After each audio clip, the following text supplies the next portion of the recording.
medicines now. 3 leading consumer groups say we pay too much.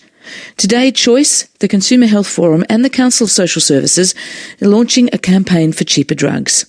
The Pharmacy Guild of Australia, which represents the nation's chemists, reject the notion of overpricing, and we'll hear from the Pharmacy Guild a little later. First, though, Alan Kirkland, the CEO of Choice, joins us. Alan, good morning. Morning, Fran. You say we're basically getting ripped off at the chemist. Why? Oh, we are paying far too much. In fact, the government is paying pharmacists too much for many drugs. And look, there's a complicated reason for this, but in essence, when a drug goes on the pharmaceutical benefits scheme, the government negotiates a reasonable price with the manufacturer, and that's what pharmacists get when they dispense the medicine to consumers. That all works very well, except that over time you'll see a medicine come off patent, which means that generics are available and the price tends to come down. And unless the government knows about that, then you have a situation where pharmacists are selling the medication, they're buying the medication at a lower price, but they're still getting compensated by the government at a higher price, and we're all effectively funding that gap. Okay, and so that gap means that, if I can translate that, the pharmacists are getting the old price, the original price that the government had agreed with the manufacturer, but in fact that price has come down a lot, by about how much in some cases? Oh, in some cases, pharmacists are getting 70, 80% more than what it's actually costing them to obtain the medicine. So that's a really huge difference given the cost of a lot of prescription medications. And what would the Choice answer to that be? What should the government be doing? Well, there's a very sensible measure that was introduced by the Howard government in 2007 called price disclosure. It's a pretty easily defensible mechanism that says that the government needs to know what the price is that pharmacists are actually paying. Mm-hmm. And there's been a recent announcement to make that all happen much quicker, so that the period from when the price drops for pharmacists to when the government can negotiate a lower price gets much shorter. So that means there's more money available in the PBS, which means hopefully more medicines can be listed and we've all got better access to affordable medicine. And where's the onus for letting the government know that the price has changed? Well, there's a requirement of these measures for the manufacturers to let the government know what... Within a certain time frame?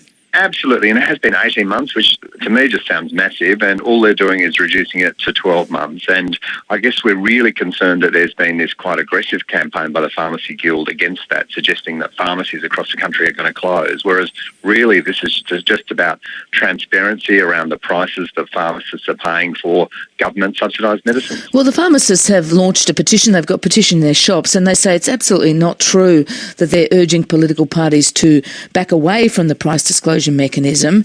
They say it's a deliberate untruth, and they want patients and consumers to be able to access medicines at an affordable price, but they say unless pharmacists are paid adequately to dispense the medicines, then the patients will lose out through reduced services and opening hours. So is there some kind of middle ground here? Well, I think it's a fairly cynical move to launch an aggressive campaign like this in the middle of an election campaign. Is it aggressive having a petition in your shop? Well, Fran, I've got the campaign pack put out by the Pharmacy Guild here in front of me, and it's got big posters with red stamps saying under threat over pictures of parents clutching sick children. It's got diagrams showing where you should place the posters all around the entrance to your store and across the front of the counter. This is no simple petition. This is a really strong campaign aimed at tapping into people's insecurities about whether they'll be able to find a pharmacy in their town or to afford medicine. So what is, as I say, back to the middle ground, the pharmacists argue, well, we're dispensing here. If the drugs go generic and suddenly the amount they get is reduced by 70%, I think you said earlier it could be, that's a big drop in their earnings. Is there a middle ground? Can you see any way of bridging this gap? Well, because you're right too. Of course, why would the government be paying pharmacists 80%, 70% more for a medicine than they're actually paying themselves? It's a hell of a markup. The Pharmacy Guild acknowledged on PM on the ABC last week that even if this measure goes ahead, that pharmacies will still be profitable in Australia. So I don't think we've really got a problem with viability. And I guess that all we're saying is we support the tightening of the price disclosure time frame. And if there is a problem with pharmacies, if what they're really saying is that this is an industry in crisis, then let's talk about it as an industry assistance issue, but let's not try and do it through the back door of the pharmaceutical benefits scheme, which has many meant to be about providing affordable medicines to people who really need them to maintain their health. Let's have a look at the dollars of this. We're speaking with Alan Kirkland, the CEO of Choice, and Choice with others today launching this campaign for cheaper drugs at the chemist. Carol Bennett from the Consumer Health Forum, which is part of this launch today, says pharmacies get $3 billion a year from government to dispense PBS medicines, and the pharmacy owners are overcompensated in the way you've described. What level of that would be cut back? What would be saved if the disclosure laws are changed?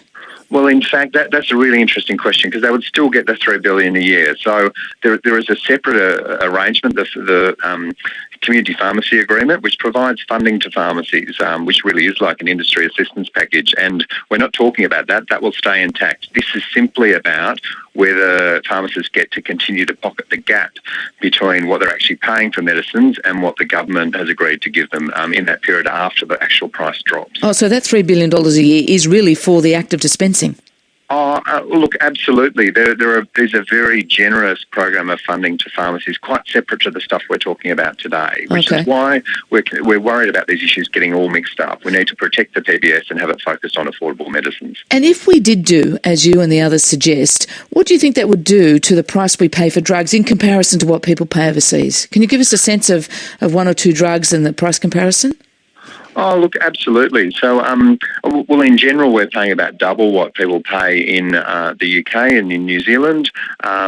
The anti-cholesterol drug, atorvastatin, costs Australians about 4 times the price of the same drug in the UK. There's a range of other examples where we're paying 11 times more, 3 times more, and they're for quite commonly prescribed drugs for common medical conditions. So this could have a massive difference if we could manage to get the price to drop more rapidly. And the difference is that countries like New Zealand and like Britain have tighter disclosure times. Is that the difference?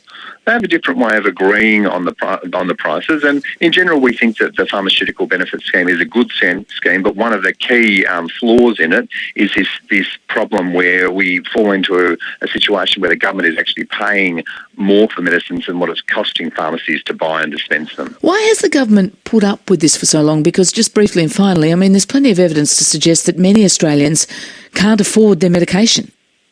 Oh, absolutely. And in a way, it's astonishing that it was only in 2007 that we saw the Howard government introduce this simple price disclosure mechanism. And it's only now we're seeing the time frame reduced to 12 months.